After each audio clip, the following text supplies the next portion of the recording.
Nifty 23,100ના પુટમાં ગઈકાલે આપણે clear એવી ચર્ચા કરી હતી, યા તો આ પ્રીમિયમ 126ની ઉપર એક 15 મિનિટની કેન્ડલનું ક્લોઝિંગ કરે અને ફરી ડીપ આવે તો આની અંદર એક બેસ્ટ એન્ટ્રી બને, યા તો આ 78ને નીચે તોડે, રેન્જ બનાવે, રેન્જનું બ્રેકડાઉન કરે અને ફરી ઉપર નીકળે તો આની અંદર એક એન્ટ્રી બને. તો આ જગ્યા ઉપર 78ને બ્રેક કર્યું છે, નીચે તોડ્યું છે બરાબર, અને ફરી પાછું એ ઝોનને ઉપર બ્રેક કર્યું છે બરાબર. તો અહીંયાથી એક બેસ્ટ એન્ટ્રી બની શકે ને પહેલો ટાર્ગેટ 126, બીજો 176 સુધી જઈ શકે. આવું આપણું ગઈકાલનું ક્લિયર ફૂલ એનાલિસિસ વિડીયોનું પ્રેડિક્શન હતું.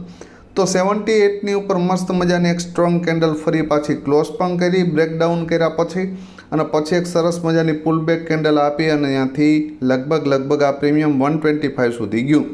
તો આ મૂવમેન્ટ કેટલા મિત્રોએ ઓટીજી સક્સેસ સેટઅપવાળા મિત્રોએ તો આ 100% કન્ફર્મ કરી હશે, કેમ કે આ પરફેક્ટ સેટઅપ હતું બરાબર. અને સેટઅપ મુજબ આમાં એન્ટ્રી હતી. તો કેટલા મિત્રોએ એન્ટ્રી કરી છે કોમેન્ટમાં જણાવજો.